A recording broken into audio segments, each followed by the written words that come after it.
Jamal Murray be? Would we get Bubble Murray? Zeke, it appears we got a more efficient, still lethal scorer in Jamal Murray here in Game 1 and Round 2. Absolutely you did.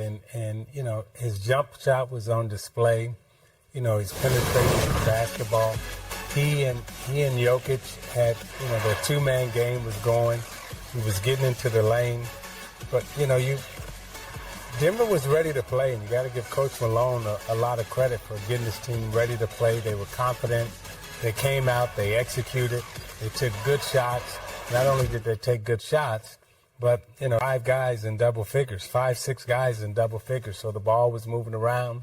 Everybody played well. Everybody played their roles. And again, Coach Malone did a great job getting his team ready for Game 1. I know you're very aware of high-scoring games in Denver, right? Yeah. Being part of the highest-scoring game in NBA history against those Denver Nuggets. This team hit 16 three-pointers, right?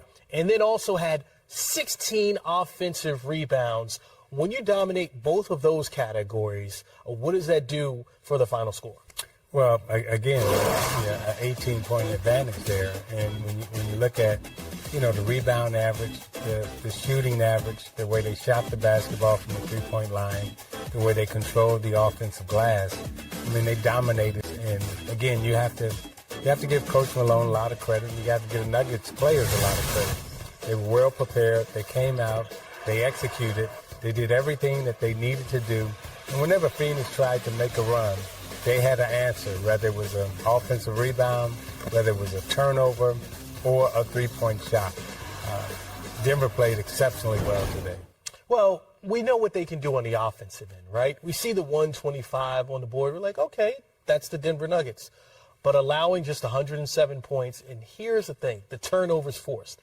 Kevin Durant had 7 turnovers. In his playoff career, he's 2-12 when he has 7 or more turnovers. How key was that for Denver on the defensive end? We know Kevin Durant, Devin Booker, they're going to score their points, but to force that duo to have 10 turnovers. I mean, when I look at Phoenix, they're still a work in progress. You know, they're still learning, believe it or not. I think they've only played maybe 15, 16 games together, you know, total. And, you know, in the playoffs, they're learning under pressure. So these turnovers in the first game, I'm not surprised that they would have this high amount of turnovers because, again, Denver came out with a game plan. They executed. They double-teamed Booker whenever he came off screen and roll. They changed their assignments. They let Diambo, when he got the basketball, they forced him to be a playmaker in the middle. So, I would say they have to make some adjustments. You know, Monty have to make some adjustments Game 2. But again, all the credit goes to the Denver Nuggets, Coach Malone, and their players. You know, we also joked in the pregame, right? We said, okay, Kevin Durant and Devin Booker, the numbers they were putting up, 36 and 30. They were closer to the numbers that you said, 29 and 27.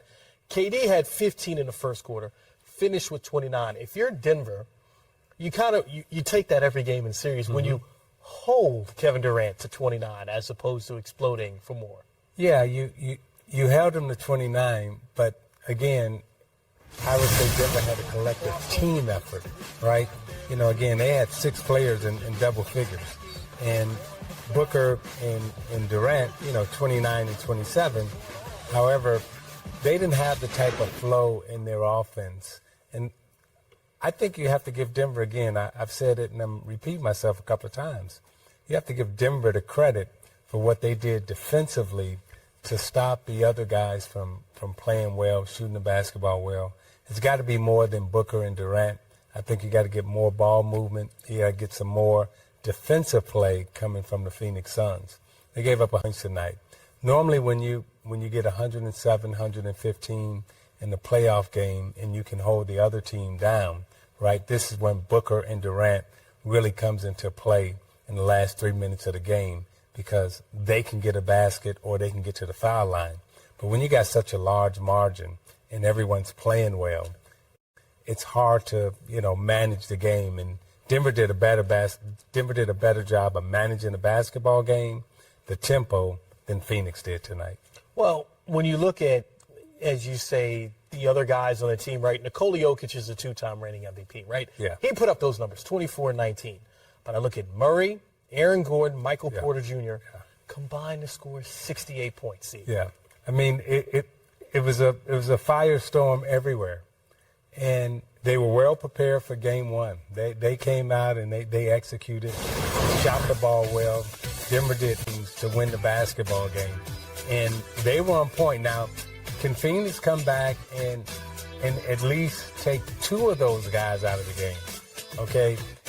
If you got Jokic and Murray going, all right, now you got Booker and Durant. Okay, now it's kind of even. But when you got Porter, you got KPC, you got Gordon, you got everybody going, that's just a little bit too much. So Phoenix defensively was very porous, and when you look at what Denver was able to do, Booker and Durant, they got theirs, but they were able to control everybody else. Yeah, Aaron Gordon started the game 6 for 6 and then finished the game 9 for 13. So when you get that kind of offensive production out of him, I look at it and I see Chris Paul, 11 points, 5 assists, right? That's kind of what I would say is more of a pedestrian outing if you're someone else to step up and have a big game. Is that fair? It's fair, but we're focusing too much on the offensive side for Phoenix. The defensive side of the ball is where they had problems at, right? I mean, offensively, Phoenix shot 51% from the field, right? They only got to the line 17 times, but they were 82% from the line. So, scoring-wise, right, they were able to get shots. You take away the turnovers, and, you got a pretty close game. But defensively, right, Denver got anything that they wanted, any time that they wanted. And their shots were, pretty wide open, and some of them were very uncontested. So I wouldn't go too much to the offensive side of the ball for Phoenix. Coming back, they have to make some defensive adjustments. Yeah, as you say, a possession doesn't end until you get that defensive rebound, and they gave up 16 offensive boards to the Denver Nuggets. I'm sure Monty would be happy in this press conference.